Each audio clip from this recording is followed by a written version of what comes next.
They got All right, everybody ready? That's at least here.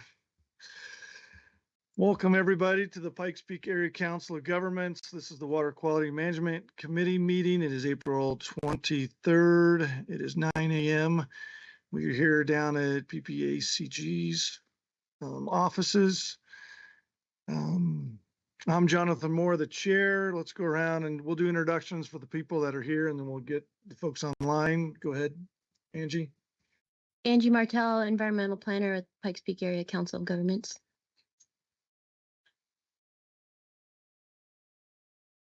I'm Mark Foley with Colorado Springs Utilities. Brandon Bernard, Security, Water, and Sanitation Districts. Thank you. Go ahead. My name is Grady Colgan from the Water Quality Standards Feasibility Unit with CDPHE and the Water Quality Control Division. And I'm Caitlin Wagner, also a CDPHE. Thank you guys for being here. You. And folks online, let's go alphabetical by first name if you want to. Guess this is me, Ann Esch, Green Mountain Falls representative. Thank you. Thanks, Ann. I'm Brandon Zimbles with the Cherokee Metropolitan District. Connie King, law firm representing 3 special districts.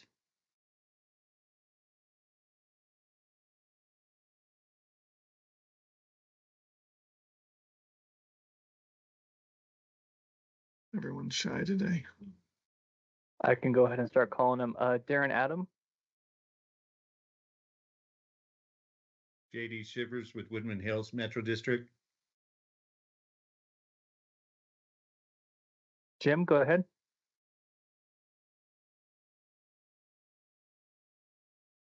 And Jim, if you're talking, you were unmuted and then you came off mute. We couldn't hear you.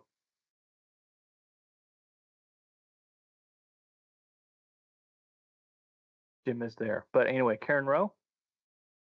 Karen Rowe, Pikes Peak Area Council of Governments Grant Navigator. Kendra Greentree.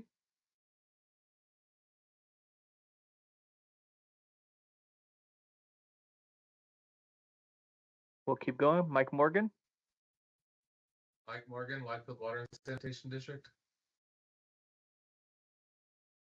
Patty Zetlow, we're just doing introductions. You just jumped in. Yep, I'm here. So, hi everybody, I'm Patty Zitla with Colorado Springs Utilities. Thank you, Patty. Robert. Bob Guevara, Paper Shield Metropolitan District. Roy. Roy Heald, Security, Water, and Sanitation Districts. And Blake.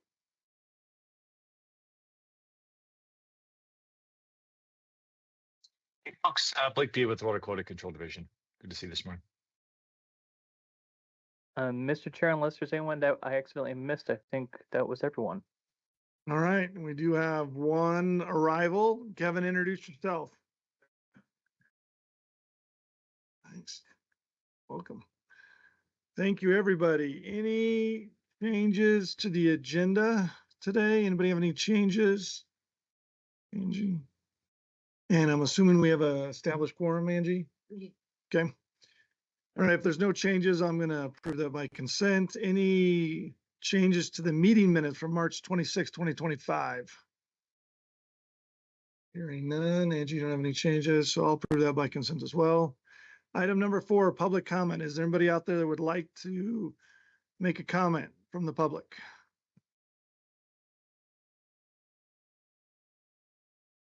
Hearing none. I see Ann's mic's on, but I don't hear her. All right, we will go right into item number. Oh, please go ahead. Kendra, you have your hand up. Yeah, good morning. I'm sorry, I wasn't able to get my mic was disabled. So I just wanted to quickly introduce myself. My name's Kendra Greentree, and I work with Pikes Peak Area of Council of Governments and help them with their 208 planning. So, awesome. Oh, I'm sorry. I'm the water quality planner for Water Quality Control Division. Thank you. Okay. Anybody else? Seeing, hearing none. All right, item number 5, discussion items, presentation on feasibility and implementation. Grady and Caitlin, the floor is yours. Yeah, well, actually let Blake kick us off, but now that we've already done introductions, but really happy to be here today. If available, Blake. If not, I can kick it off. There we go. Sorry, I'm getting unmuted here. Good morning, everybody. I'm really happy to be here. Thanks, Angie, for helping us get coordinated, as well as with Kendra and the whole team here. Really excited to come talk to you all today. I'm just going to kick us off, and I'll turn it over to Caitlin and Grady. Sorry, I couldn't be there in person today. I'm out on the Western Slope and have a stakeholder meeting out here today that I'm working through. So I'm glad we could split up the team and get everybody the best and brightest of our team. So really excited Caitlin and Grady could make it down there today. Just a little bit about what we're doing here, and then Caitlin and Grady are going to give you all the details. It's really great. There's a lot of familiar names on this list. I just wanted to kind of open up here and set the tone a little bit. We have been working on nutrient criteria for a really long time in Colorado. I personally have been. I think it's shaped a lot of our lives for those of us who've been doing this for a while. And we're really excited to kind of go down a different path. And we're doing so really intentionally and trying to make progress with you all. And we think that this is a way where we can kind of connect with everyone. And really what we're trying to do here today is understand where folks are at. We're going to tell you a little bit about our process, but we know there's been challenges in making progress. A lot of that comes down to, do we have the resources to do what we all want to do, which is do the best we can, improve water quality with the available technology and economic capacity that we all have, and make progress. And so I think as we've talked to folks about this throughout the planning agencies and around the state, there's a lot of agreement. We're really looking forward to hearing you all's perspective today. We're really here to collect feedback. We have some asks for some data and information that we think would help inform this process. But really the goal here is to just share information and have a discussion and develop a better understanding on all sides about what it is we're trying to do here in Colorado, and do the best that we can. So with that, I'll turn it over to Caitlin and Grady. They have a lot of really good information prepared, and hopefully we'll have time for some discussion. But really just want to thank Angie and the whole team, and really appreciate everybody being here today. Really looking forward to chatting with you all. Awesome. Yeah, we echo everything Blake says. So thank you for having us in person here today. There we go. Cool. All right. So as criteria and limits in Colorado become more stringent, compliance becomes much more challenging and resource intensive. We all know that. Some of the current work that we're doing in the feasibility and implementation group that some of you may be aware of is really focused on identifying the technical limitations of wastewater treatment. But just as important and more of our focus here today is understanding the economic limitations communities statewide face, and how those resource allocations can impact a treatment facility's ability to implement their necessary improvements. We wanted to break today's presentation into 4 separate parts. First is setting the context and being our current understanding of Colorado's communities and what factors we're looking at. Secondly is we're going to take a look at the specific methods that we use and how we work through an economic analysis for various communities and facilities throughout Colorado. Next, we'll talk about how this all applies to feasibility and implementation and what is our potential moving forward. And lastly, we'll talk about the data collection process itself and how you all may benefit from sharing this data. I'll now pass it to Caitlin to talk about our current understanding of Colorado as we see it. Yeah, so I'll just give like a broad overview of some of the things that we're currently looking at. The pie chart on the left demonstrates, that 80% of Colorado's communities have populations under 10,000. This is really significant when we're looking at things because ultimately you only have a limited number of ratepayers when you have a smaller population. And that makes it a lot more difficult to fund harder projects. Despite other metrics, if you only have 100 people to contribute to a project, that's way different than having 100,000 people or something greater. But addition to population, we also look at things like median household income, poverty rates, economic burdens, employment levels, and different things like that. And especially looking at, how environmental justice in certain areas might impact communities. And that's kind of what you see on the figure on the right. Just the darker areas highlighting where there is more economic burden across the state. But this is just kind of a large perspective of what we're having. But what we figured out is that we need more detail. We need to learn more about what's happening at site-specific levels. We can look up these general metrics, but having more detailed information will really help us learn what's really going on at facilities. Thanks. Another piece of this, and kind of what NWRI is helping with in the roadmap group, is looking at what current technologies are being used across Colorado. It's important to understand what current infrastructure is. And this just breaks this down again at a high level in different tiers, A, B, C, and D, A being the most advanced. As you can see, a lot of Colorado falls into B and D tiers. B tiers being, SBRs, MBBRs and secondary clarifiers, and D tiers are less costly methods such as like aerated lagoons. So really, we're just looking here again to kind of understand what is currently being used, where, that's a really big part of project planning, right? You don't want to not use infrastructure that's already in place. How can we expand on that? So again, this is kind of just setting, a broad perspective of what we're looking at and how we currently understand facilities across Colorado. All right, thank you, Caitlin. We know there are challenges with compliance today with current criteria, and we also know that more criteria is coming down the line in the next 5 to 10 years. Therefore, we just wanted to quickly present some of this criteria that's currently being developed that I'm sure you're all aware of. These were also presented at our water quality roadmap meeting in February. I can just leave these up here for a moment for you all to review. I won't go through all of them, but I would also encourage you all to attend those roadmap meetings if you're not already, to get more information on these and be a part of the conversation as these are being developed. But I'll make sure Angie shares these slides with you all as well.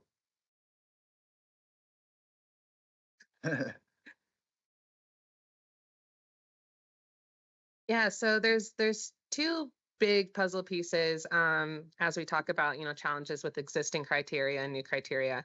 On the y-axis and in the purple is kind of what NWRI is looking at. They're helping to determine what technologies deliver the needed performance and what, give a general idea about what those cost estimates might be, how they might impact, in existing infrastructure. And then the green section is what we're here and what the feasibility and implementation group is focusing on.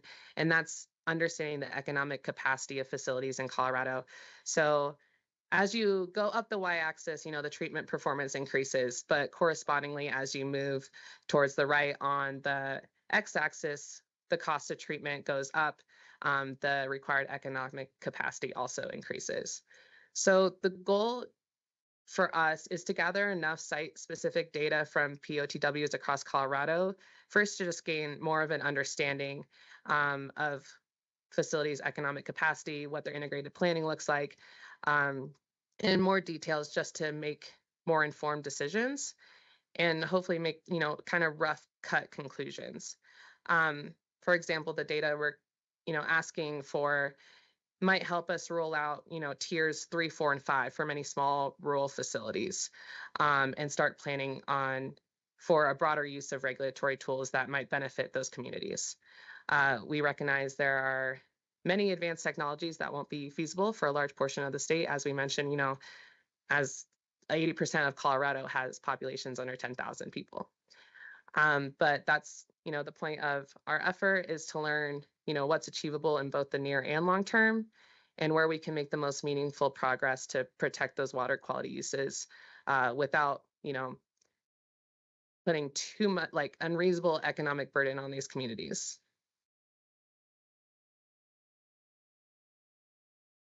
All right. So now to talk about a very ambiguous term that I'm sure you all have heard many times, but probably still don't quite understand what it means. Feasibility. So what is it? Feasibility in the context of water quality is definitely confusing. So we wanted to talk to you all about how we understand it here in Colorado. So to define it, feasibility is if a community can meet its limits with current or future resources based on real world conditions. Why it matters. Standards must protect water and the uses of that water.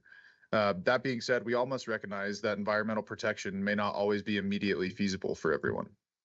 Therefore, we have regulatory tools to consider operational realities while still providing that environmental protection, utilizing this concept of feasibility. This is why feasibility matters. It aligns a community's long-term wastewater goals and environmental goals of maintaining recreation and uses within the community's capacity and operational potential to do so. Therefore, ensuring solutions are practical and sustainable. Essentially finding where the economic and technical capabilities of a community meets with environmental protection, and trying to find where those two cross over and still respecting both sides of that argument. In a tangible application of feasibility here in Colorado and in other states across the country, I'm sure you all have heard of what a discharger specific variance is, but during processes such as these DSVs, CDPHE evaluates feasibility through studies, cost estimates, performance data, and they use all of that to set interim limits and timelines for those discharger specific variances. That's an example of one of those regulatory tools that I alluded to earlier. The take-home message is really that feasibility considers time, costs, current technology, and environmental harm to define what the highest attainable condition for a community or a facility is. It asks the question, what is the best water quality a community can achieve over time? And essentially, what is the best they can do over time? I'll now hand it to Caitlin to talk through some of these EPA processes that get at this feasibility concept. Yeah, and also feel free to ask questions as we go and as they come up. But over the next few slides, we're just going to give a high-level overview of how we're currently determining feasibility on an economic level for facilities, those who are looking at using those regulatory tools when there are compliance struggles. Currently in Colorado, we use the EPA Financial Capabilities Analysis, FCA. I will say this is a time-consuming process. There are a lot of steps and a lot of calculations, but we have been able to work with facilities in Colorado to present this economic infeasibility for criteria and has presented it in front of the commission successfully. So again, as a broad overview, the analysis starts with the 4 blue boxes on the left, the residential indicator, financial capabilities indicator, lowest quintile poverty indicator, and financial alternatives assessment. So in the top 3 boxes, different metrics that we'll show in a few slides all go into different calculations. For example, what is the median household income of the community? It also looks at poverty rates and employment rates.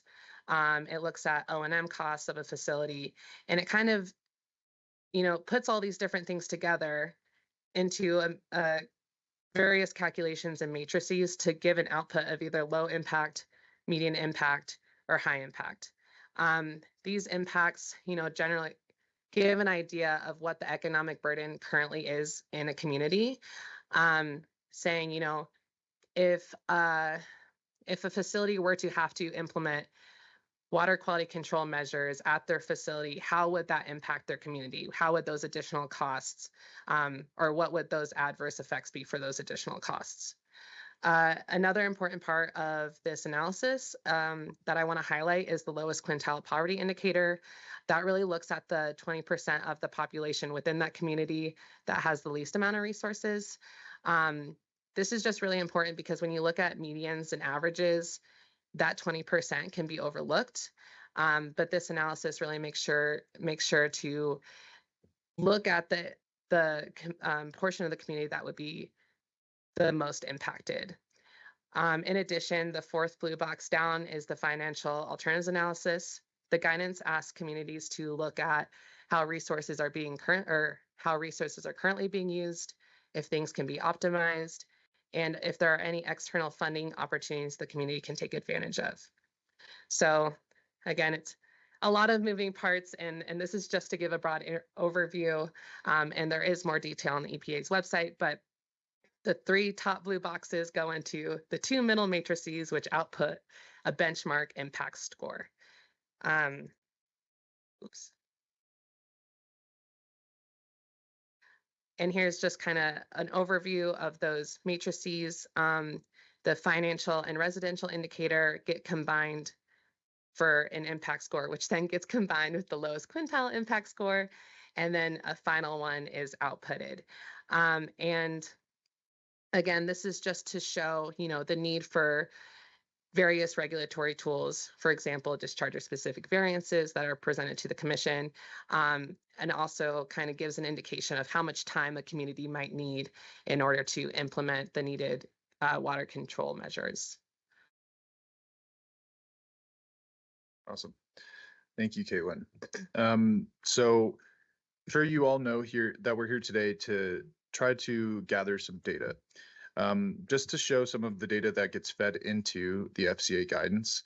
And these blue boxes are the same ones that you saw on the 2 slides ago that Caitlin was showing of these different metrics that this EPA guidance calculates. Under each of these boxes in each bullet point is the metrics that need to be gathered in order to calculate those outputs. The yellow ones are the ones that we at the division have had a difficult time collecting and gathering in order to do this on a wider scale. By evaluating these metrics, we gain a comprehensive knowledge or comprehensive understanding of a community's financial health and its ability to implement improvements. A huge part of what our team is doing right now is to evaluate the weight and impact of these metrics and see, if we can't track down all of these metrics, which ones would be the most important to find, and can we still complete that analysis given that we can't find all of these metrics or they're inaccurate for whatever reason. We're working closely with EPA and all of their tools to evaluate the sensitivity of this analysis, brainstorm how we can streamline this process for everyone and make it more efficient and applicable statewide. Lastly, we want to see how we can apply this data to essentially define what individual communities are able to afford, but on a statewide and larger scale. However, in order to do all these things and evaluate economic capacity of facilities on a larger scale, we need to collect as much data as we possibly can to ensure that we have an accurate representation of economic limitations across the state. Like I said, the highlighted metrics are the ones that we've had a hard time finding. Many of them can be found digging through the internet and trying to go through audits of individual facilities, but that has just proven to be very time consuming and not very efficient, especially for the scope and scale that we're trying to do this analysis on, and that being, as many facilities across the state as we can. So that's why we're hoping you all could possibly help us out with providing some of that site-specific data, getting your data into the mix of this conversation, and trying to get a blanket coverage of data across the state to really have the most informed conversation moving forward.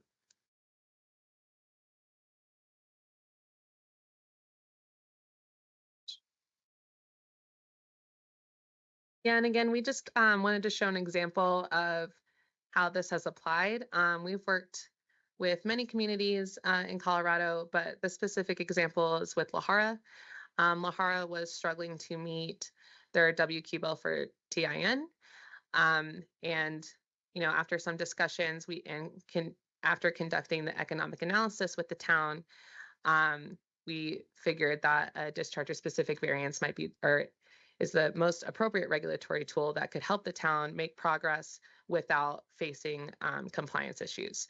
So again, we worked with the town, we collected all the metrics that we discussed, presented the economic infeasibility to meet their WQ bill to the commission, and they were ultimately granted a discharger specific variance, again, which allowed them to make water quality progress over a period of years that was, deemed appropriate, with a less stringent alternative effluent limit. In this case, just kind of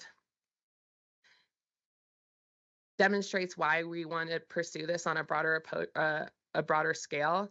We know that many more communities in Colorado could benefit from the use of regulatory tools. But we also understand that doing this FCA analysis, presenting things to the commission is really, really time consuming and labor extensive.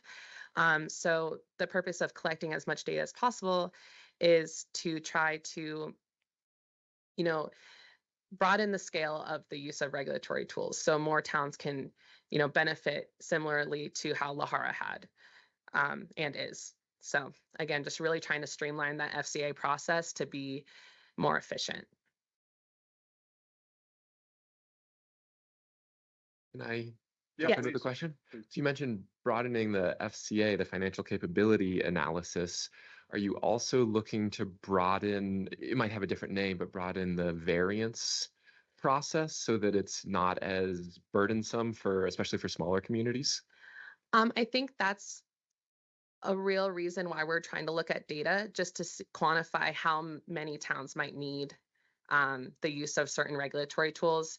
I wouldn't say we have a real direct plan for that yet, but the purpose of the data collection is just to see at what quantity and capacity these tools need to be utilized, and just be more informed as we start to make those decisions at the regulatory scale. Okay, thank you. Yeah, and I would just add as well that I believe we've only done 10 or 11 DSVs in Colorado. Both the division and the commission have only dealt with about 10 or 11 DSVs in the state so far. So as that regulatory tool gets used more frequently, both the division and the commission will get much more comfortable with that process. And I believe it'll be a much more streamlined and hopefully smooth process, especially having hopefully done some statewide analyses to understand that problem, like Caitlin had said. But sorry. Yeah, does that answer? Okay, cool. Yeah, so looking ahead, we're really trying to establish more streamlined methods, building off of this FCA foundation that we've worked with and has been proven successful in front of the commission. The goal here isn't to make, any final determinations, but it's to make more informed and data supported rough cuts that can help guide policy direction. We want to ensure that all facilities in the state are represented in this process, and by identifying groups of PHCWs with similar economic conditions, we might begin to move away from the extensive case-by-case demonstrations and instead focus on long-term planning. For example, if we can clearly see a group of communities can't feasibly meet or afford upgrades beyond tier 1, we don't have to ask each one, like Lahara, to keep proving that they can't upgrade to an RO facility. Like, we know that, but it also needs to be supported by data so that the commission and others can have that solid foundation and reasoning behind some of these decisions. So again, this figure also just kind of shows what that FCA does. If you have a lesser economic capacity, there's only a certain amount of solutions that you can implement within your facility that will keep you in that green or medium or orange zone. We want to avoid being in that high impact economic burden zone. So again, as you increase on the x-axis and you have more economic capacity within a community, you might be able to implement more treatment or more advanced treatment performances. But again, just trying to find where those lines intersect and optimize the resources within the community most efficiently.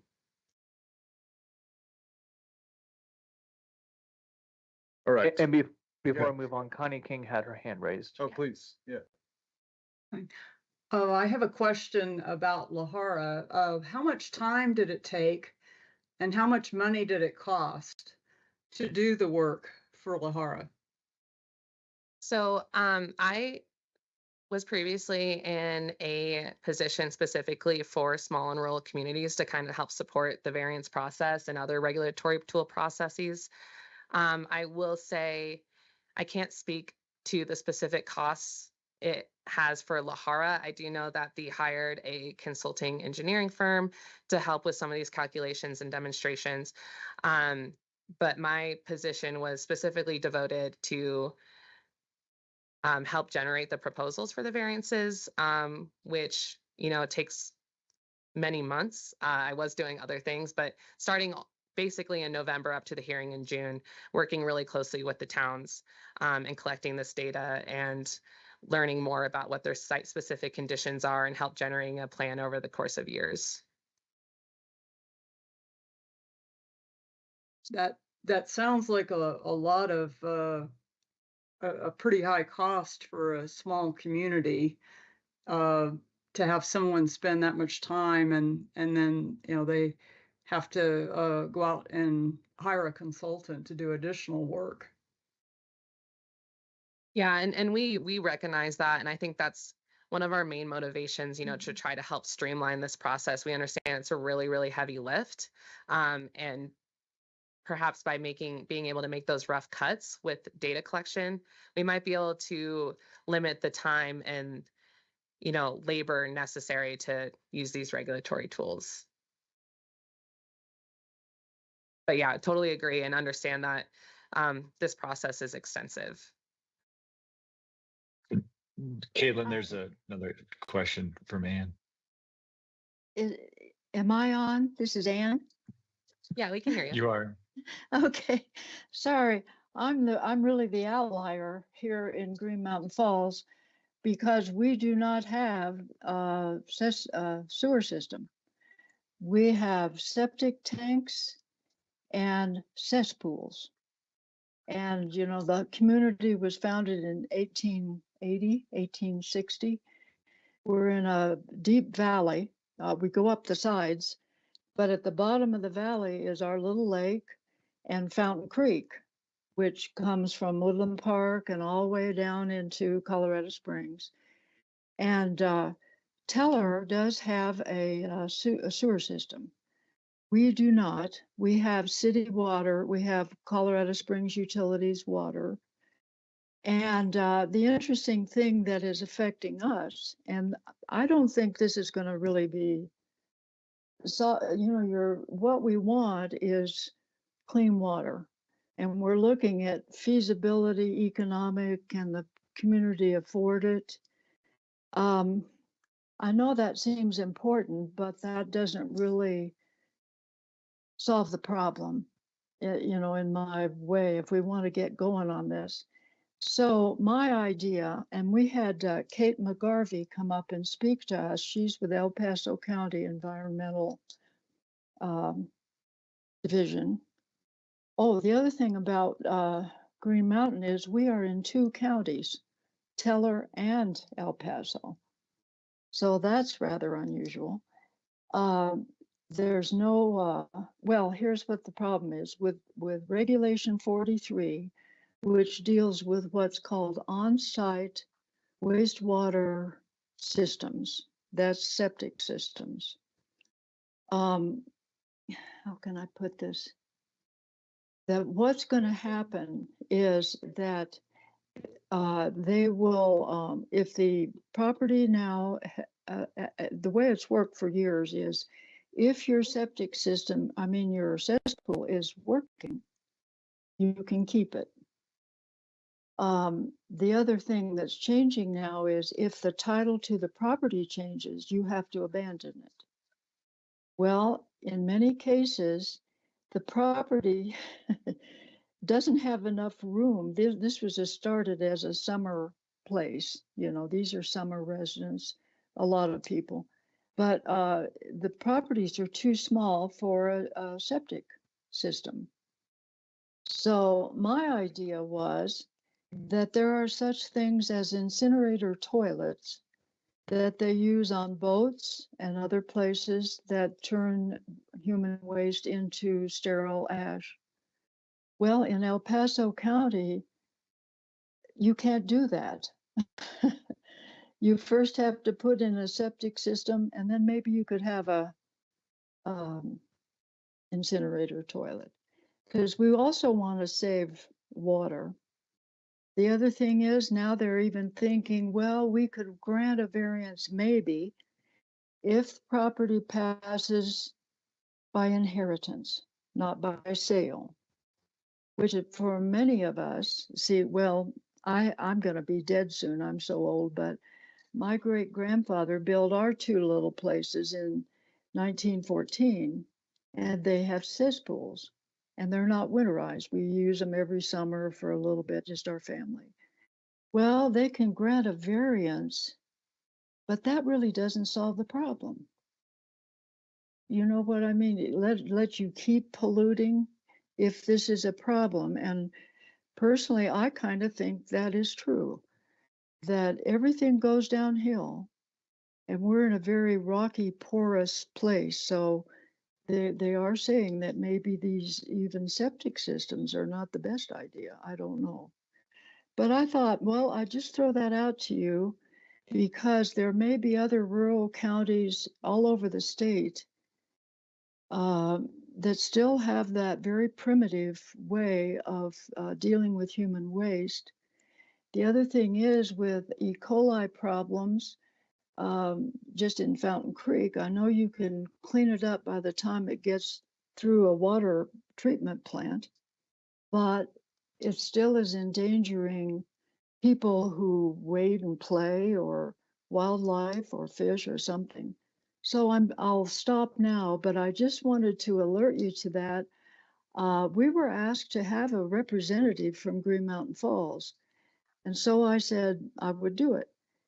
I don't know if other little small towns would also like to have representatives through the PPACG, but I would encourage them to do that as we all try to think this through and make it possible for clean water. Thank you.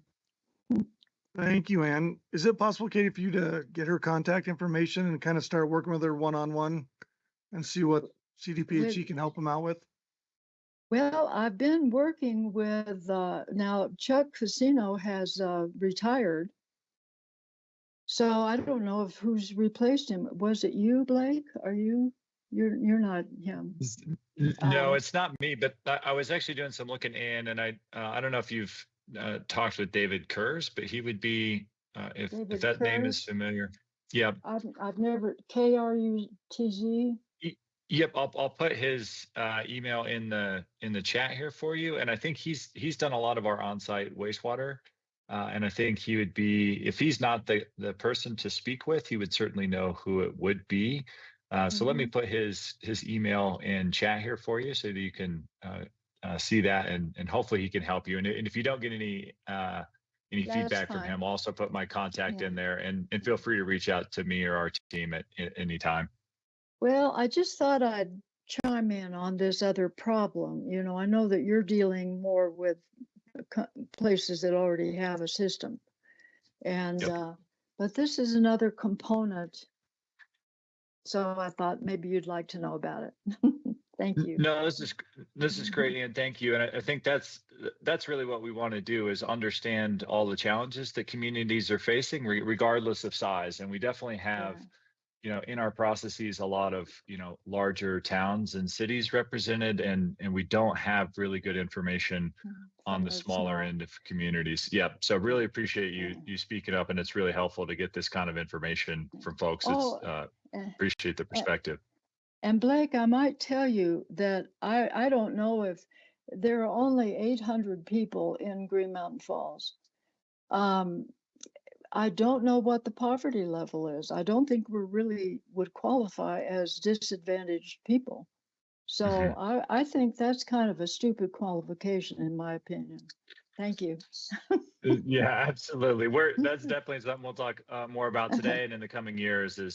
There are places with basically what we want everyone to do is do the best that they can, right? And within their means. And so that means different things for different communities and different people within the same community. So certainly appreciate that perspective as well. Yes, thank you, Ann. Thank you, Blake. Angie with PPACG is going to follow up to make sure everyone gets connected. And we will continue to follow up for you, Ann, and make sure those that can help out are talking with you. Go ahead. Thanks. Presentation. Yeah, awesome. Thank you so much, Ann. That was great context, and we'll definitely follow up. But okay, so the potential for the future of us coming here and asking for data.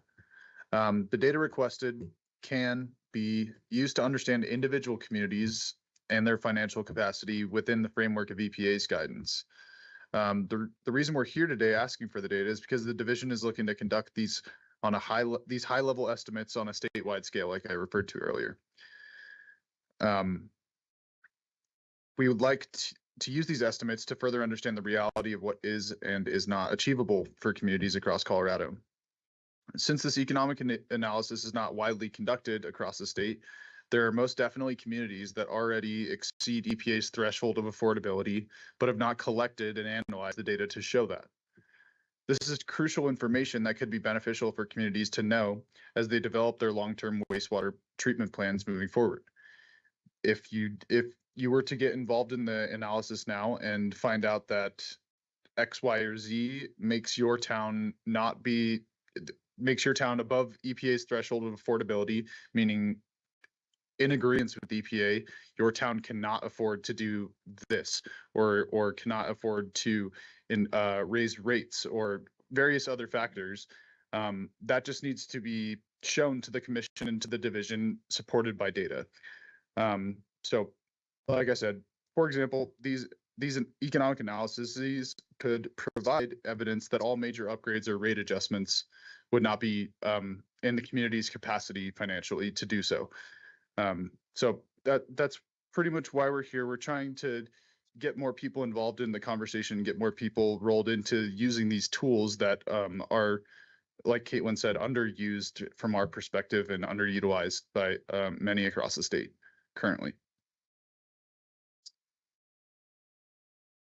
Yeah, and this figures, just to kind of give an idea, these years and time metrics aren't based on anything, but just to give a visual aid for kind of what we're thinking.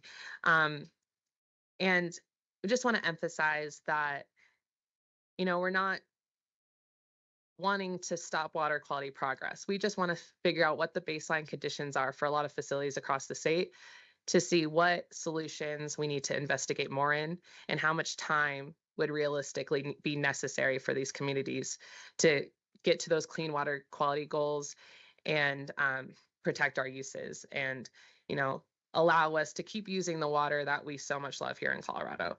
So again, we just really are looking to collect as much economic data as possible to demonstrate the need for time and creative solutions, and just understand the various conditions that a lot of facilities are facing. All right. So, like we said, this process is leveraging EPA methods to assess economic capacity and feasibility. These include factors such as public health, environmental justice, and other environmental impacts. And the output of this guidance can actually develop what is termed implementation schedules. So that could come in the form of a compliance schedule, that could come in the form of a DSV, that could come in the form of various other timelines that essentially is an ambiguous timeline output of this analysis. So you put all these metrics in, you put in what it would take to meet a certain limit, or you put in a sample project of we might need to do this project and the budget is this much. The output of that would show, in order to have a low impact on your community, that would take 20 years, that would take 25 years, that would take 15 years. And so this can actually help guide and support an argument for those extended implementation schedules to both the division and the commission if the analysis is completed. Like Caitlin said earlier, with Lahara and various other communities, this FCA process that we're showing you all today has been successfully used in front of the commission.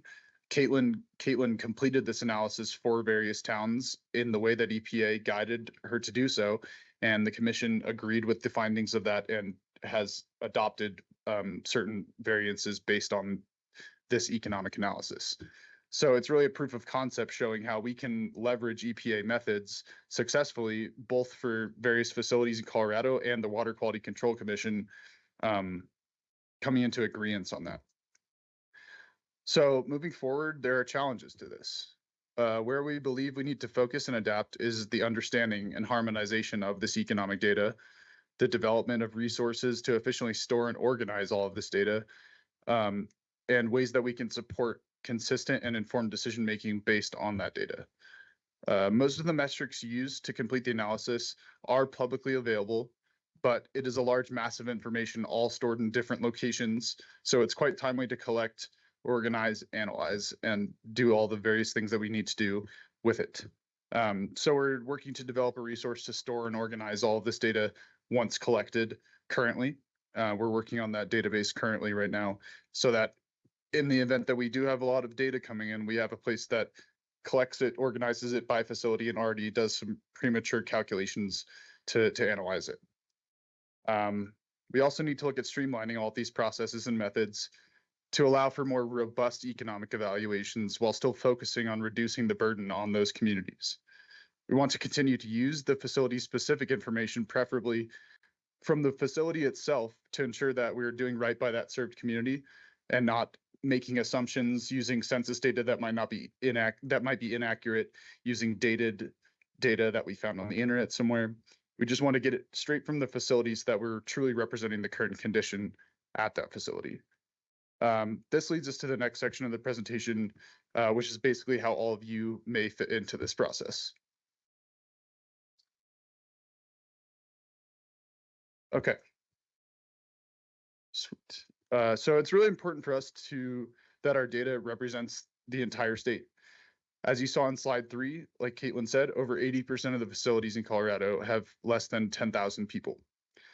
Through our work over the last few years, we've observed that population size is a key indicator of a community's financial limitations.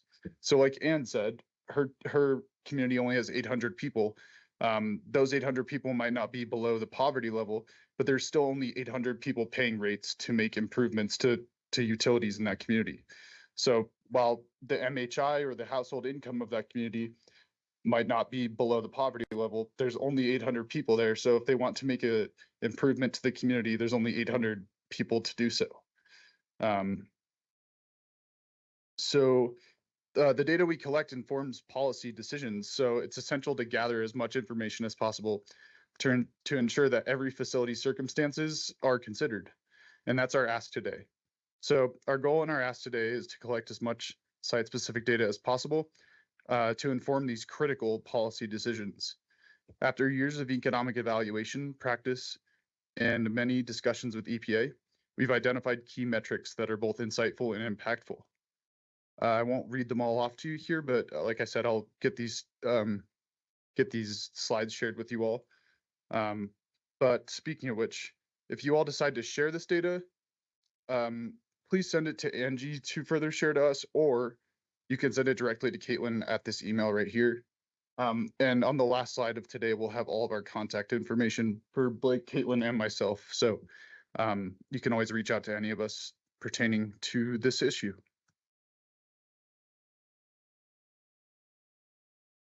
Okay. This is our last slide, I believe. Okay. So just lastly, we can run through these real quick because I think we've touched on a lot of this already, but reasons for this participation that could benefit you all is the community support from this can advocate for funding, policy, and protection of those rural communities by providing that data and representing your community with this is the real situation that we're experiencing. This is really a process focused on understanding. The data is to be utilized to increase our understanding of Colorado on a statewide scale. We're only requesting essential and commonly tracked data, so we don't want to put the burden on you all to go and find some niche, unique piece of data that's going to take you a long time. We're really just trying to get essential, hopefully easy to find data with a minimal burden on you all. This data could help strengthen grants and loan applications. It can inform tailored and effective policies and regulations. It can provide planning and certainty for more accurate data can improve long-term infrastructure planning and predictability. And let's see. Yes, like I said earlier, broad participation across the state can improve funding accuracy and equity, and how that is how resources can be shared across the state. And lastly, like I said, it's meant to be a streamlined process to help small communities not create a more burden or create a more difficult issue for you all already in a tough situation. But yeah, sorry to go through that one quickly, but here is our last slide with all of our information on it. Please reach out to any of us if you have any questions, and yeah, open up the floor right now to any questions that you all may have. Thank you, guys. Questions for them? Yeah, I have a question. Early in the presentation, you mentioned 4 different treatment tiers. Are you intending to sort this data by existing treatment tier? Because I think, at Colorado Springs Utilities, the data is going to show we have quite a bit of financial capacity. So I guess how are you going to try to prevent that from influencing, how you view small facilities' financial capacity?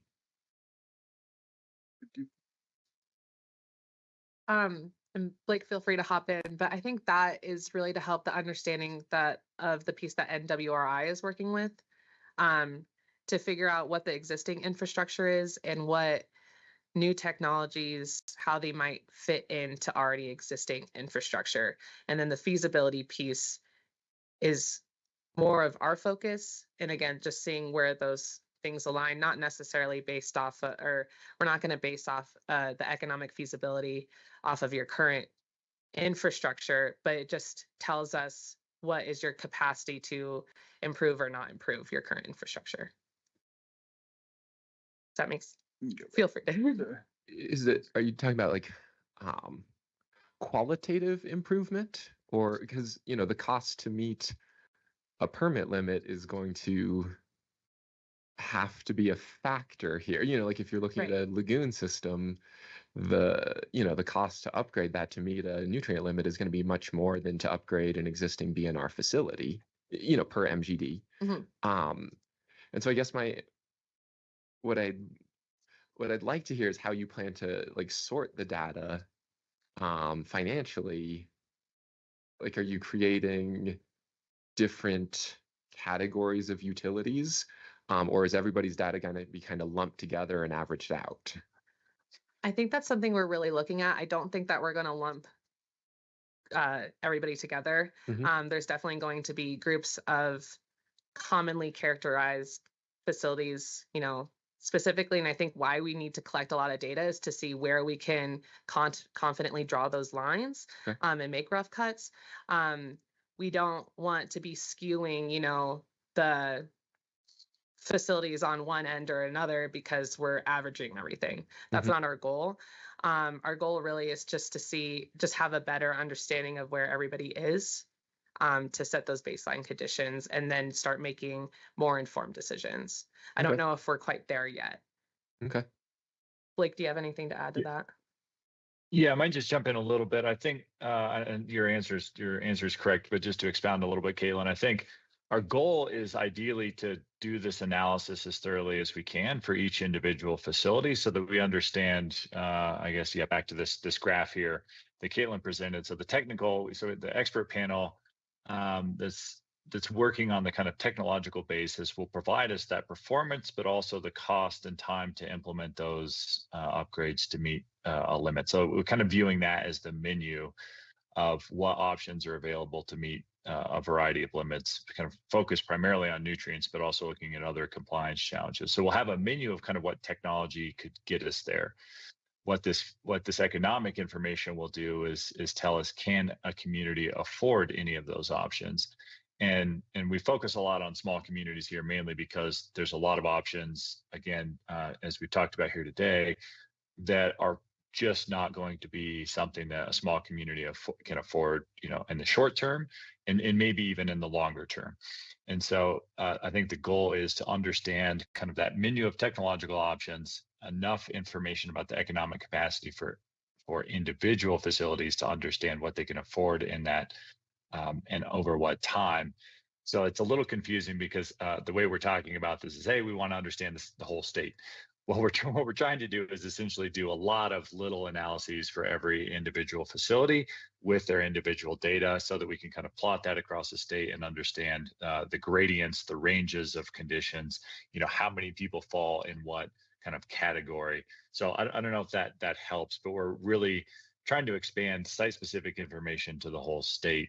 So there's still individualized kind of answers or information, but when we're trying to make policy, or we're in the commission, or our leadership, or kind of other decision makers are trying to make decisions, they're always kind of wondering, how does the whole state look? Are there ways that we can categorize this to make it simpler, to make policy decisions that make sense? And what we're trying to do is kind of bring those two ends of the spectrum together, so that we have site-specific information on a broader scale, so that we can make both facility-specific information and decisions, and kind of inform that statewide policy about where we go with things like nutrients or these other kind of broader challenges that we all face. And I think the goal there is, we know that a lot of folks are in this kind of same boat together, right? We're all trying to kind of figure out what we can afford and how to make the progress as quickly as possible. Does that help get it at the question, or any follow-up there? Sorry, I can't see folks in the room, so I'm talking mostly to a blank slate. I think that makes sense. I think that's helpful. I guess a follow-on question, just to clarify, you've mentioned the NWRI panel a couple times. Are you going to be relying on them to provide kind of cost of certain technologies to, you mentioned that there's going to be some technologies that are not feasible even in the long term, even with a, what do we call it? The output is the implementation schedule. So are you kind of envisioning that NWRI would provide that range of technologies, and that they would be the ones to sort of limit what's like technically feasible, and then this analysis would be looking at scheduling for what is deemed to be technically feasible? Yeah, really good question, and I'll cover this fairly quickly. I'll also pitch our feasibility and implementation subgroup is also meeting this afternoon. So for folks who are wanting to hear more about this, we'll have an update, but I'll give the super short version. We just had a meeting with the panel last week, and with the Wastewater Utility Council here in Colorado. They were involved. A lot of those folks were involved in that conversation as well. And I think, yes, generally what we're asking for them to provide is what technologies are available, like what's everything that's out there. What's the performance of those technologies? How well can they do on nitrogen or arsenic or these different things? And we've studied little bits and pieces, but we're really asking them to kind of look at this big picture. So the hope is that they will provide us information on what technology is available, rough cost estimates, and this is where we kind of got into the scope of work and the level of detail that they're going. And that's why we've been kind of talking about these rough cuts. Is more than likely there will be kind of phases to this work where we say, okay, here's the technology that's available, here's the general cost. And then once we get this information and how long it takes to implement that treatment technology, once we get that general information, we'll be able to say, okay, are there clear lines? Are there clear breaks? Are there specific information that we really need to know? And with that understanding of existing technology, are there a lot of facilities that are going to be kind of on the cusp of like, okay, is that technology really going to be able to meet limits? Can we dive in and get a better estimate on what the performance or the reliability of that treatment would be, and or the cost? And so that's what the panel is kind of grappling with right now, is the level of kind of specificity or certainty in costing and an implementation time that they can deliver for the work, basically for the amount of money and the scope of work that's been defined. So that's an ongoing conversation, is basically again, a lot of this, what's the best information we can get for the money that we all contributed to? The Wastewater Utility Council, all the folks around the state, CDPHE, we all contributed money to that project. And the question is really, how much detail can we get out of the panel? And so they're kind of at this phased approach now of let's do the best that we can right now. And if we need more specific information, once we have a general understanding of the landscape, we'll come back and do it again. That's kind of where we're at. Similarly here with economic analysis, is trying to kind of get an overall look. And then if we need to focus on areas that are kind of on thresholds or seem like they're kind of on boundaries within that broader landscape, we'll go back in and do this, right? So this overall kind of feasibility work is going to last for the next couple of years. And so we're really kind of in the first stages of both the technological side and the economic side here. But hopefully the goal is, and go back to your maybe a focus of your question earlier, if there are technologies that just aren't available, or if they are wildly out of scale or perspective, and this is what we've seen with some of EPA's previous work, is things like reverse osmosis have a lot of environmental impacts. There are challenges on water loss, on brine disposal, on especially concentration of radionuclides and other problems that we have here in Colorado. So there may be technologies that are clearly just not largely workable for a lot of facilities in the state, or alternatively are unaffordable for a lot of facilities in the state. And so I think our goal is to get some of those answers sooner than later, so that we can say, okay, here are the things that we've all kind of talked about for a long time that are probably off the table. But as Caitlin and Grady mentioned earlier, we need the data and information to really support that. We're hoping that both through you all sharing economic data and NWRI bringing that information back on the technological side, they were able to kind of put some of those options that are clearly off the table and talk about what we can do in a much more kind of concentrated and focused and prioritized way that's a little more closer to home about what the right answer should be for each of our individual facilities. So maybe I probably just that was like spoiler alert for the whole panel this afternoon. Sorry to the rest of the CDPHE team, but hopefully that helps to answer the question. Does that help? I think so. And, to understand it's an ongoing process as well. So it's not going to be defined, but I think that helps. Thank you. Great. Patty, you've got your hand up. Go ahead. I do. Thank you very much. This presentation was super interesting. So one of the things I was thinking of as we were going through this is at any point in this big process, are we going to be considering the benefit to the stream as part of the cost versus benefit to the stream as part of our considerations? For example, like let's say for a parameter like temperature, to bump from a lower tier 2 level maybe up to a tier 3, we can maybe reduce that parameter by a small amount by jumping up. But is that going to result in a benefit to the stream that is worth the cost of going to that extra level of technology and stretching ourselves to that extra technology level financially? Yep. And team, I'll jump in here. I also, sorry, I can't see you all either. So I know you're out there. There we go. I can see. Yeah, you just got to move around a little bit. Further here.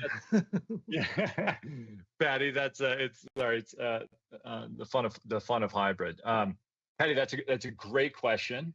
And you heard our team mention planning a decent amount in our presentation. And really what I think this gets at, and in the spirit of, I think what we've all been trying to do with the feasibility and implementation group is, and a long time under the roadmap, and we've talked about this in the context of, we've called it energy or feasibility and implementation, all these other things.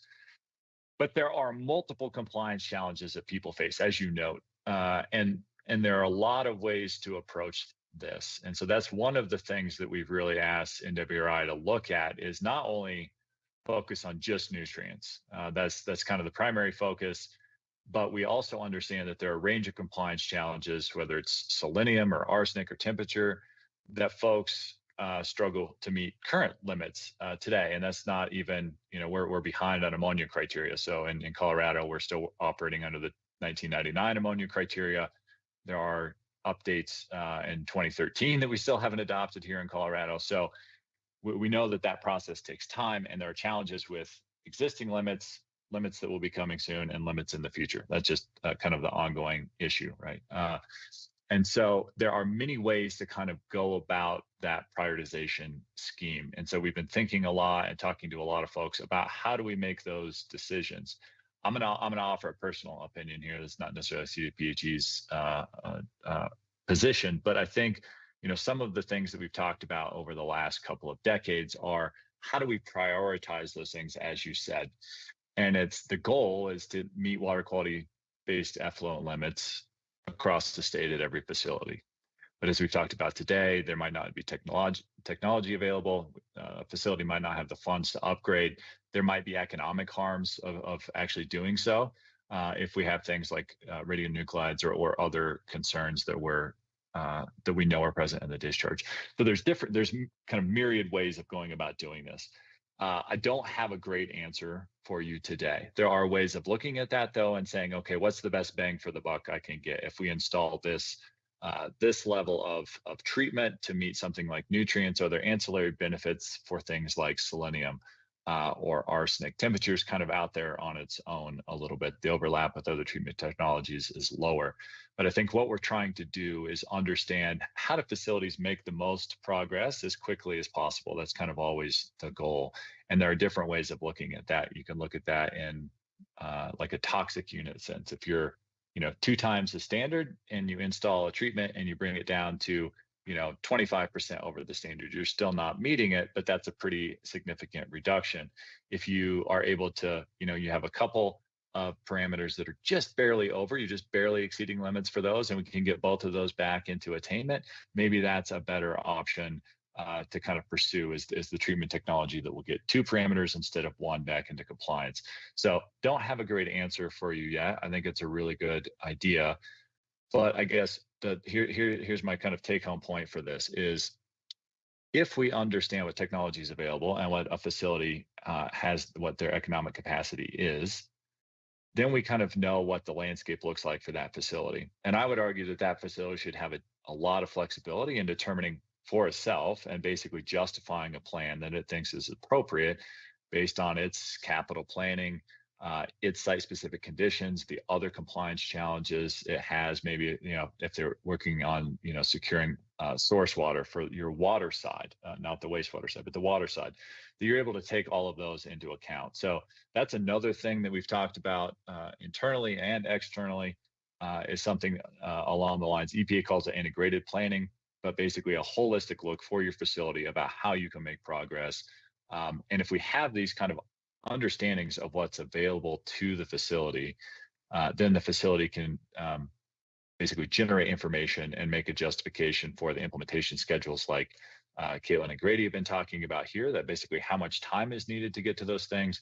But really what we're looking for across the board, and you get the spirit of hopefully here today, is by having information and making those justifications, we're able to kind of navigate through the regulatory process.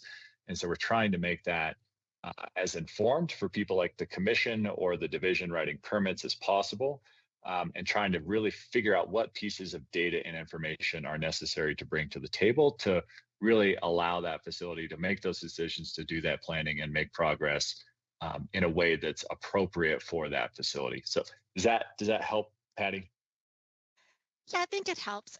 So if we could bring data to you, like the studies that we've done, maybe on the river, like MMI studies or periphyton and stuff, and show that the stream is generally like healthy in this stretch, and yet we're at a rate that we're discharging it, and then to try to get a facility to try to ramp that down even a little bit more when the stream's already healthy at where we're at. I mean, that's kind of like the benefit portion of it.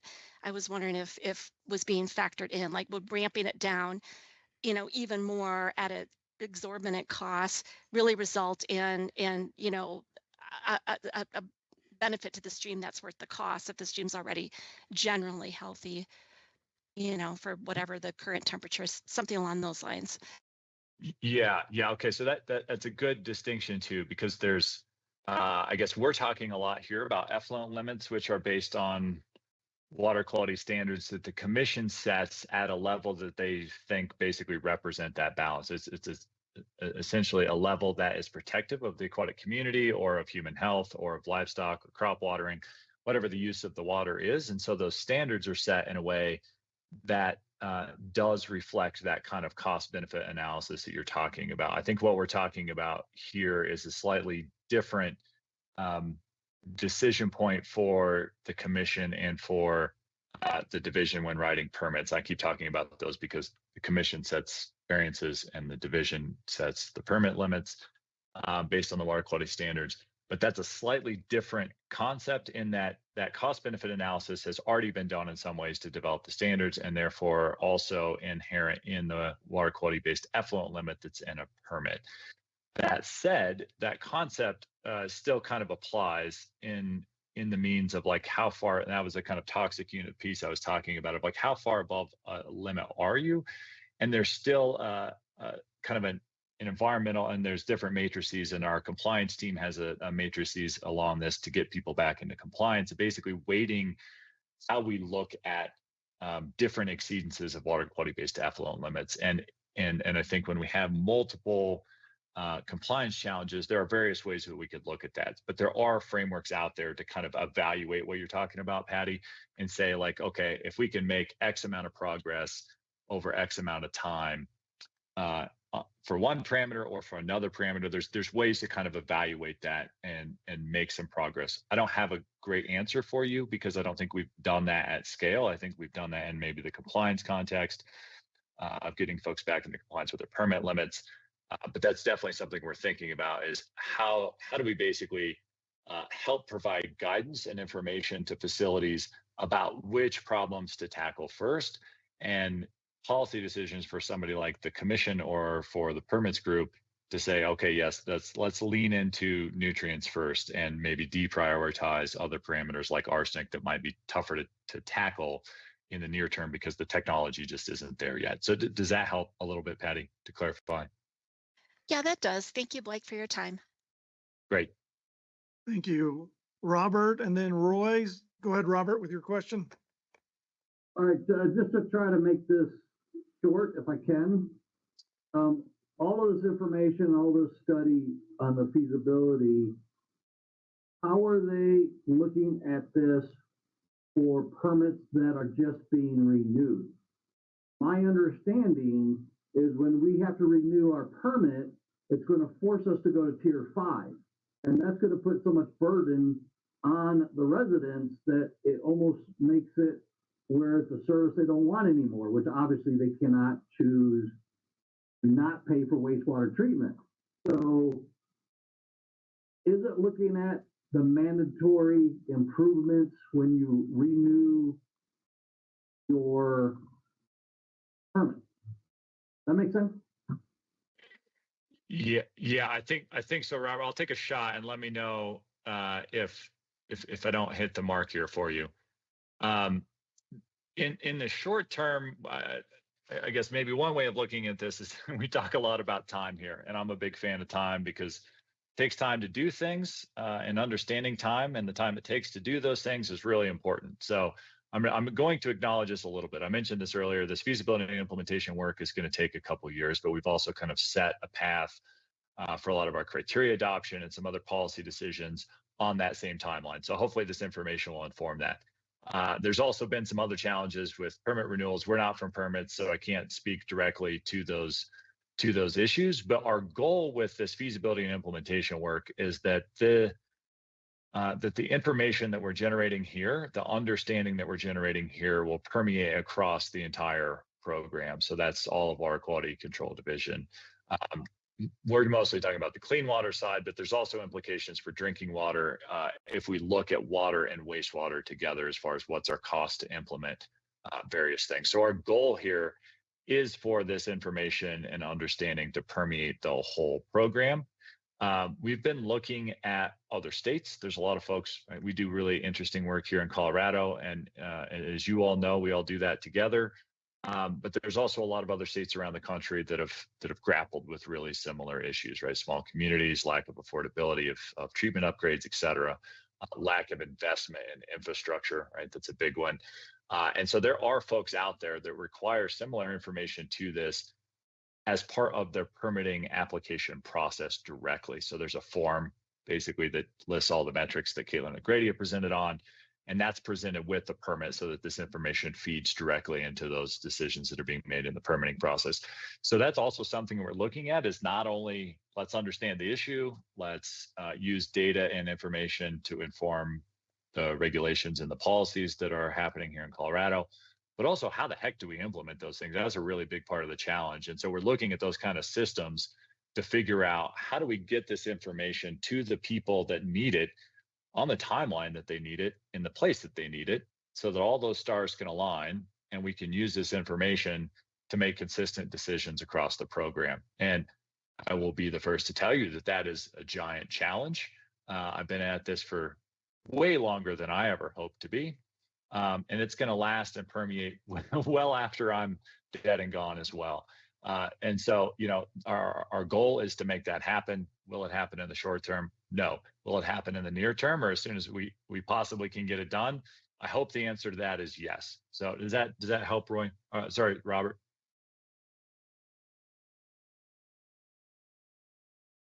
Yes, thank you.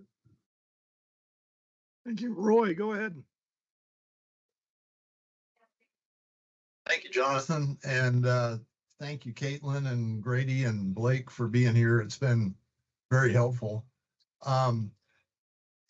I've heard this, I've heard that the state has been requesting this information for a little bit, but I haven't seen like an official form or sheet or instructions. And I guess going by the one slide that had some of the items being requested, I was concerned that some of it's a little bit vague and that you want to be a little more precise, probably with the questions you're asking. One of the slides talked about rates, and then in parentheses it said dollars per month. And I don't know if you want our rate schedule or do you want our average charge per month or what you're looking at there. Likewise, you were asking about our service area. Are you looking for a service area map or what exactly are you looking for? A slide just came up about that had net debt and overlapping debt. I'm not sure what the definitions of those are, so I want to have a little guidance on what that is before I, try to figure it out, because you want your data as consistent, obviously, as possible. And then I guess the other thing I would say is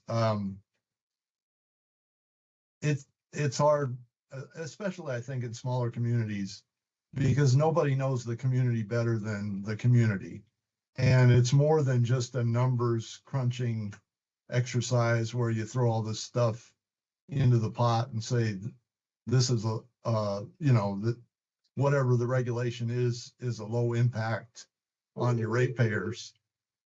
We just increased our rates by 13% to pay for a wastewater plant upgrade that we've been working on for 7 or 8 years now.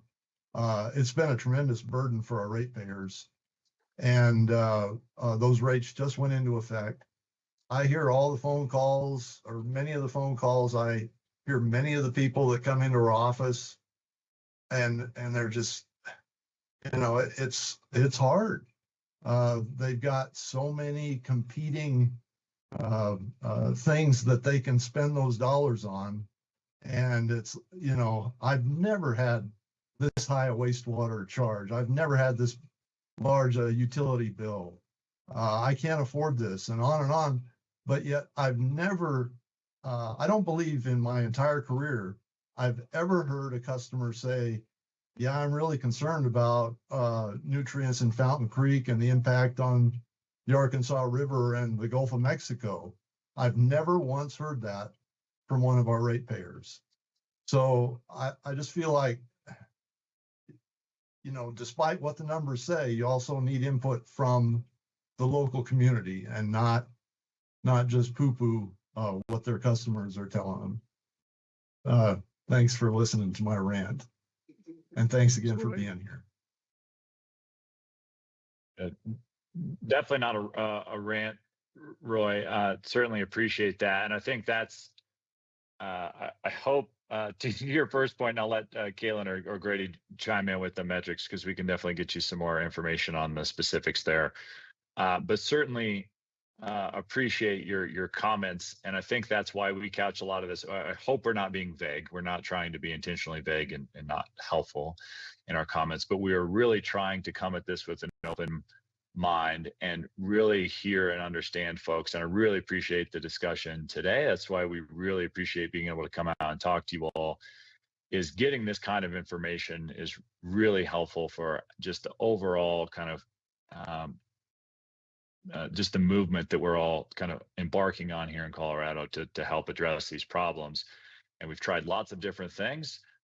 There's been some things that have been successful, some things that are not successful, but 100% agree with you that the folks that know these situations the best and the people that know their communities the best are the people living in those communities. And so that's a big part of our work. That's, as you heard Caitlin mention before, we've learned a lot by working with these small communities that the Power Authority gave us money for that position to work directly with and for small communities, knowing that there are capacity issues, that there are other things just past finances that limit your ability to engage in something like the regulatory process or the rulemaking commission process.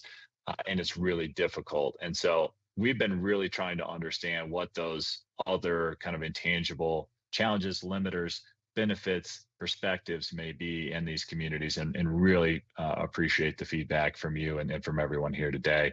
And I'll let Caitlin and Grady jump on the metrics if you all have any thoughts or clarifications on that one. Yeah, Roy, I was just about to offer up, maybe after we leave this meeting, we could get Angie some maybe descriptions of each of these metrics.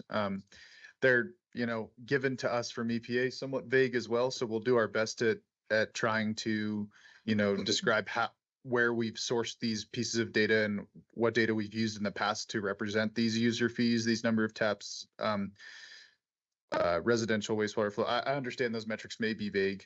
So after this meeting, I will get a description of each of these pieces of data that we're asking for to Angie, and hopefully she can share with the rest of you guys so you have a better understanding of kind of, if you do choose to provide data, where to source that and what exact kind of numbers we're looking for.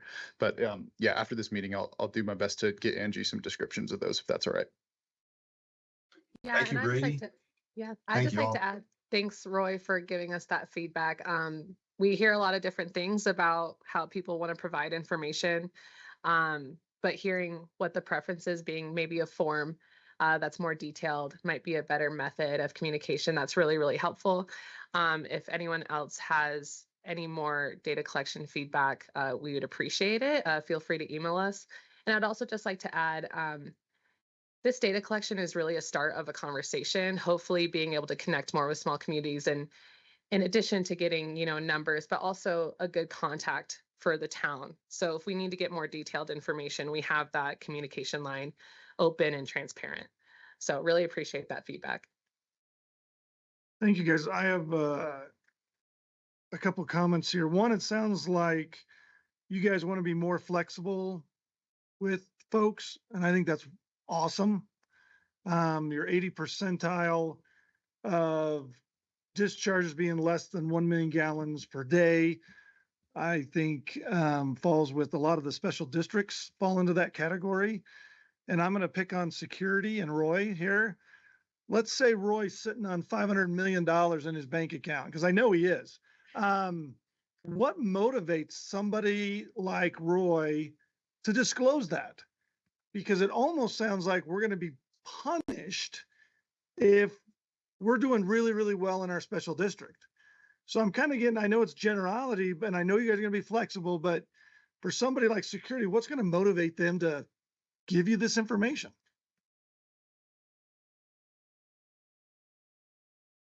Go. Yeah, I would just say, information is really helpful on any scale.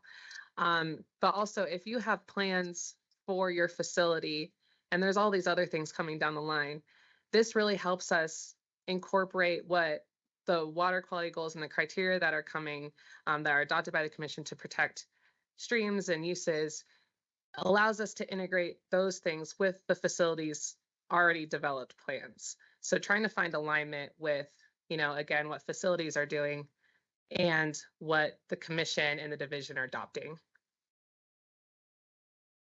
Yeah, Blake, go ahead and add anything. And if I got anything after you, I'll make sure to chime in. Yeah, I think Caitlin's point is well taken, and just to put I'm trying to figure out how to articulate this point really well, because it's tricky to say this. I don't think it's a rough concept, so I think you all are hopefully going to get this, because I'm not that bright, and I hopefully somewhat get it.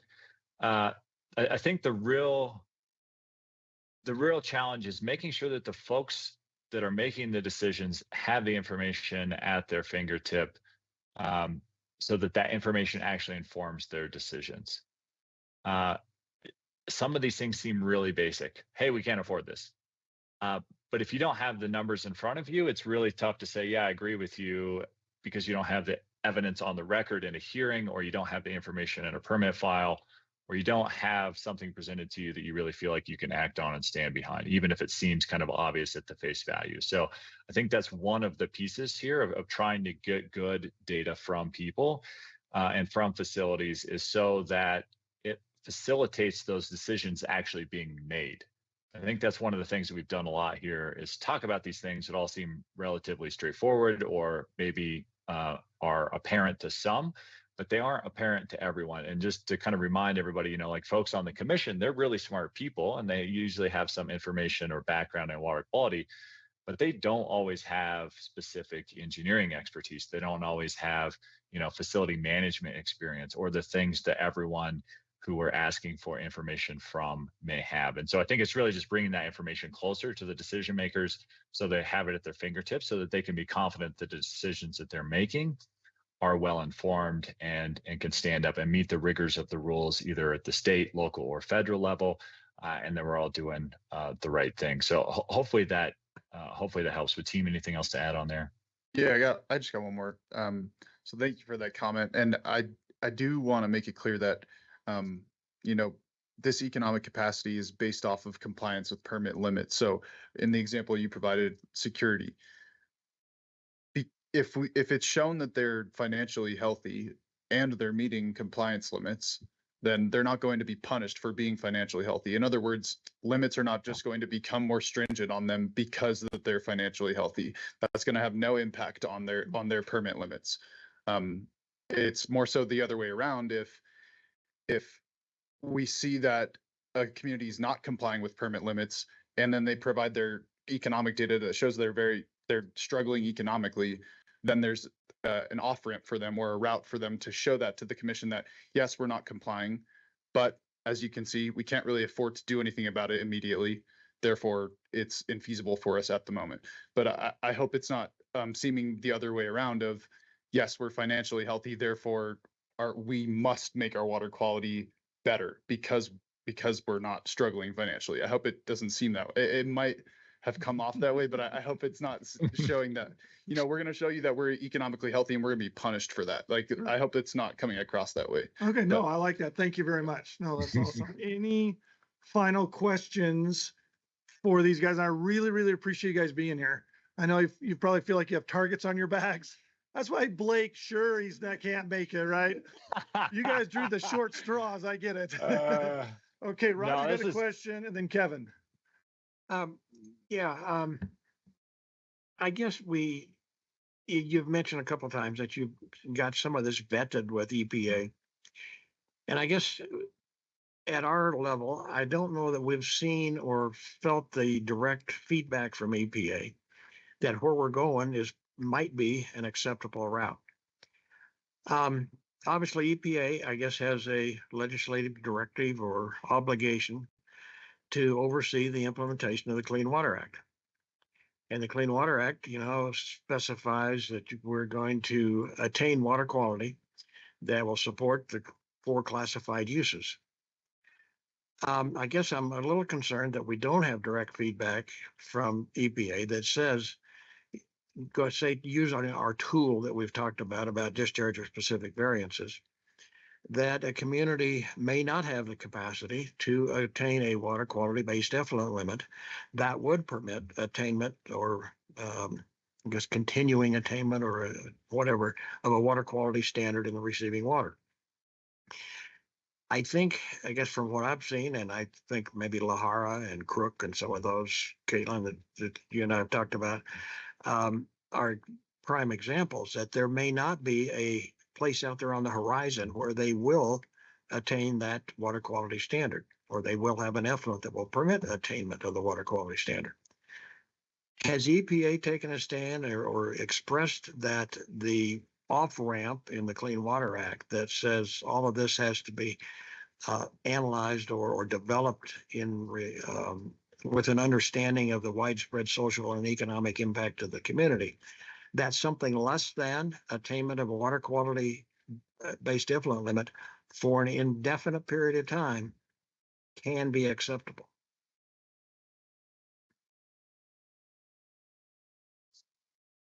Yeah, sorry, Blake, go ahead. No, I was just sorry. It's tricky where I can't see everybody's reactions, but go ahead, Caitlin, if you have a response. But I'm happy to. The target is on my back for tough questions, so I'm happy to jump in anytime. We love to punt to Blake. I was just going to say that indefinitely, maybe not, but a lot of their justifications do say, you know, if the impact shows, then it justifies time schedules, like the implementation schedules, 15, 20, 40 plus years. And there is the option for subsequent variances if deemed necessary. So like Lahara, we're proposing a subsequent variance for them this coming June. You know, they got a variance a couple years ago, hoping to be able to make that water quality based effluent limit. Turns out there were other challenges that the town faced. It is still infeasible for them to meet that WQL for TIN, and it is still warranted for them to get another variance, giving them more years to adjust and adapt to those challenges that they faced over the term of their previous variance. So maybe I'll let Blake speak to more EPA detail, but I will just say that, you know, even if we initially say 15 years, but then something happens during those 15 years that warrants more time, that is a possibility. That's not off the table. Okay, I guess that it seemed like that discharge of specific variance really needs to be looking to the end game. Right. And so that 15 years, you know, there's got to be a plan. Right. That it's going to happen. Yep. And yeah, something unforeseen happens, well, then you can deal with that. I guess I go back and Blake, you can respond to this, and maybe I didn't understand, but I think back last year when we were dealing with our statewide temporary mod for the arsenic standards. I think the responsive pre-hearing statement that EPA came back with about the divisions and the commission's approach to that was one of the strongest statements I've ever seen EPA make here in the last X number of years I've done this, where they said, hey, you guys said you were going to do this. It's not happening. Get with it. Is that going to happen with all these other things when we've got small communities that are saying, hey, we're going to do something less than what the Water Quality Act calls for? Yeah, great question and example, Roger. And I will say, agree with you about EPA's position on the temp mods. Temp mods have been a tool that we created in Colorado that's unique to us and not well liked. I think internally or externally, it's definitely served its purpose, but we've seen that tool kind of run its course, both legally and effective, you know, and from an efficacy standpoint. So what we're looking for here are other pathways, like EPA suggested, like, hey, we're not going to approve another temp mod for arsenic when this one expires. You keep kicking the can, figure it out. That said, we've also done a lot of creative things here in Colorado, and this cuts both ways. I'm going to get, and I think probably every person from the division that's ever talked about temp mods and our creativity in Colorado has talked about both sides of this coin. And this plays in a little bit to your question about, is EPA okay with this? So we've had ongoing conversations with EPA, both our regional counterparts, our liaisons, and folks at headquarters who have developed these tools. And I will say that they've been helpful. Our counterparts are great. There's a lot of folks in there that are really smart. I think that we are continue to find ourselves doing weird things that no one really has an answer to. And so we're really trying to solve problems here, but in a way that nobody else really has done at the scale, at least, that we're talking about here. And so what we've been doing in those conversations is trying to understand exactly what you're talking about. Will EPA be okay with this? Some of it is, yeah, okay, we think that that's workable. Some of it is, we don't think that's workable. And a lot of it is, we're not sure yet. Bring us something specific and we'll do it. So that's kind of the phase we find ourselves in, is doing some specific work, bringing back some specific information, getting enough of an understanding to structure something together that we can say, hey, does this work for EPA? Now, that's just kind of on the variance side, or just on the financial capability assessment evaluation that we've talked about here today. I think what you're asking about maybe more generally, and correct me if I'm wrong, but I think the question we're all asking is, where does this fit in the regulatory framework in Colorado? Variances are certainly an option, like you said. If we're exceeding a water quality-based effluent limit, that's essentially a variance. But if we're just providing time for folks to meet a water quality-based effluent limit and a permit, that could be a compliance schedule. Or there's, we've done things through control regulations in Colorado. So I'm trying not to jump too much to a specific tool. We're trying to do all of the specific work, either whether that's on variances or in the permitting context, or within the a control reg or some other novel mechanism to get this done. And that's why we use words like implementation schedules, which are vague intentionally. They go over all of those different tools. And the hope is that if we collect this information, and the work that we're working towards is, if we find the right answer, then we can plug it in to the appropriate tool that works here in Colorado. So that's a long way of getting hopefully a short answer is, we're trying to get the right answer for these communities. What's the best you can do as quickly as you can do, and then figure out what tool within the regulatory framework that fits into, which is a little bit in reverse of how we've always done it, of saying like, well, okay, let's just use a temp mod and then we'll figure out how to do it, or we'll use a variance and we'll figure out how to do it. What often happens when you do that is you wind up kind of breaking the tool you're using because you're stretching it past its ability. So I hope that that's helpful, Roger. I know I'm sure it's unsatisfactory to some degree, because it is to me. We're not done. I want to be there. I want more concrete answers from EPA or anybody else, but hopefully that helps. But any follow-up there, any comments? No, I think that's fine. I guess one of your comments there kind of brought up another thought here is, let's say we do have, using one of the tools, discharger specific variance, with a relatively long period that said, yeah, maybe after 15 or 20 or 40 years, we're there. But they're discharging to a stream that's got a parameter or two that's on the 303D list.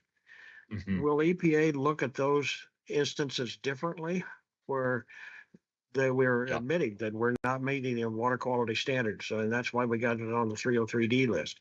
But yet we're going to approve a discharger that's going to not make a difference in getting off that 303D list.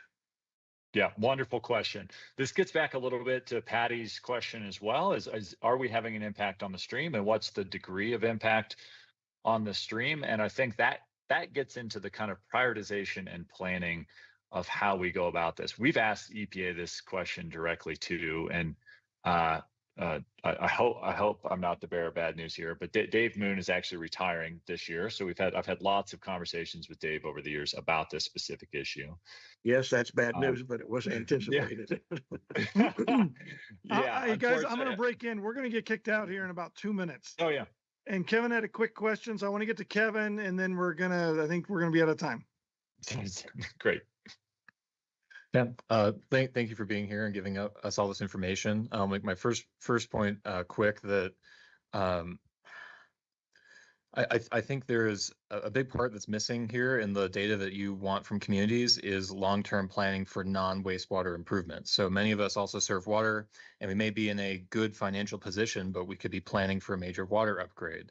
You're also on the wastewater side only looking at the wastewater treatment plant. Many communities have other infrastructure that they could be building, whether it's directly related as a lift station or even a fleet vehicle staging area, tools, whatever.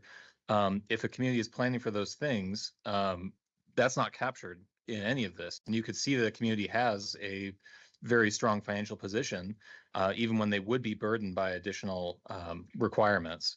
And with that, I think I'm not sure if the example you gave with the small town is going to be instructive for the metrics gathered for others, but I think something might be more useful to look at is something like housing burden or utility burden. That's going to be something that's more relevant in our more urban areas, even when we have smaller communities, suburbs and urban areas, versus just looking at how much are people paying for water and wastewater as a percent of their income, because there's other things that change geographically around the state that are going to affect how much people can actually afford. Yeah, I could add just one thing. So this cut of data that we're providing is only a subset of like the actual FCA guidance. Within that actual FCA guidance, if you were to do that full analysis on a case by case basis, there is a place to add other metrics to inform the outcome. So there's even a whole additional route to take where you can do a whole analysis of the you might be able to speak to this better than me, but there's ample space in the actual FCA guidance to add in those other metrics and other considerations to add to inform the final outcome. At this level, when we're trying to do it on a statewide scale, I think getting into long-term planning of each community on a statewide scale with hundreds and hundreds of utilities is probably not feasible from our perspective to do that on a statewide scale. That's not to say that if you want to go do an FCA analysis and go look at that process online, you could probably feed some of that information that you were concerned is not captured in this into that analysis and have that outcome be more informed. But I'll let Caitlin add anything more to that. Yeah, I would just say too, we're also flexible in how we're looking at a lot of things. This input is really important to us, and I encourage, just add some more of those details and, email one of us so we can start adapting, those considerations that are concerns for you all. It's something that our engineering team has been working on too, just like encapsulating like the bigger picture of integrated planning for a utility. So please share that feedback with us via email. I'll stop talking so we can get out of here, but thank you for that feedback. Guys. Thank you, everybody. I'm sorry to cut us off. I'm going to cut the rest of the agenda off. Angie's going to present some of this stuff on our next meeting. Again, thank you for everybody. This has been a tremendous good discussion. Really awesome. Can I get a motion to adjourn? I'll make that motion. I'll second it. Awesome. All in favor? Aye. Thank you, everybody.